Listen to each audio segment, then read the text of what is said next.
Déjà 24 heures, la situation au Gabon prend une tournure encore plus saisissante avec la découverte de faits insolites à la suite du coup de force ayant renversé le président Ali Bongo et mettant fin de la dynastie des Bongo.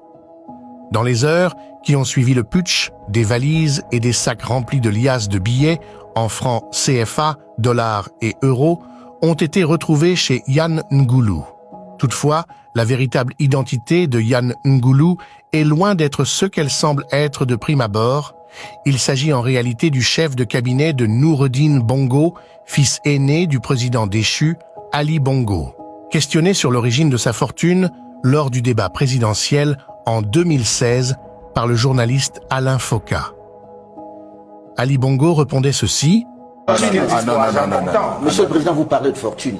On ne peut pas dire que vous n'en ayez pas non plus. Mais moi, j'ai jamais dit que je n'en avais pas, monsieur Foucault. Où est-ce que vous auriez gagné autant d'argent?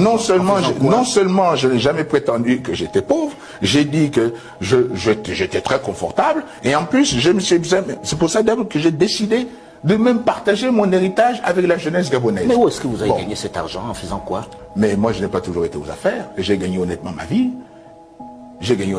En faisant quoi? Ma femme a honnêtement gagné sa vie. Voilà. Comment un fils de président gagne honnêtement sa vie? Mais un fils de président ne peut pas faire des affaires. Un fils de président ne peut pas avoir d'activité. C'est interdit. Par quelle loi? Monsieur Ping aussi a fait des affaires. Rien ne non, c'est pas la même chose.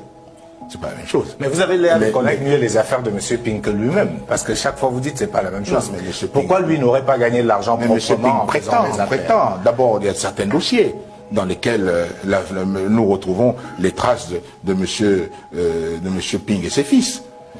Vous avez également des dossiers, vous aussi. Lesquels? On a parlé à un moment donné des fameux biens mal acquis. Mais les biens mal acquis ne me concernent pas, monsieur. Ça concerne votre père, donc vous avez hérité. Vous avez vu mon nom là-dedans? Alors, en plus, sur cette question des biens mal acquis, parlons-en. Ça fait 8 ans. Pour certains, c'est une dynastie, pour d'autres, un clan. Une filiation qui a permis à la famille Bongo d'acquérir et d'hériter depuis des décennies de nombreux biens d'exception. Les enquêtes ouvertes en France dès la fin des années 2000 révéleront plusieurs scandales financiers, parmi lesquels l'affaire des biens mal acquis. À partir de 2008, les juges français estiment que ces biens ont été financés par de l'argent public détourné au Gabon depuis des décennies. Depuis que le fondateur de la dynastie, Omar Bongo père, a été élu président du Gabon en 1967. Parmi la longue liste dressée par les juges d'instruction, des voitures et des montres de luxe, et près d'une vingtaine de propriétés immobilières d'exception, hôtels particuliers et somptueux appartements acquis à Paris et villas sur la Côte d'Azur notamment. Impossible d'estimer la valeur totale de ces biens, certaines propriétés ont été acquises dans les années 70, depuis la hausse du foncier parisien a fait exploser les prix. Si le nouvel homme fort du pays, le général Brice Oligui Nguema, n'est pas cité dans l'affaire dite des biens mal acquis, il n'est pas au-dessus de tout soupçon d'enrichissement personnel.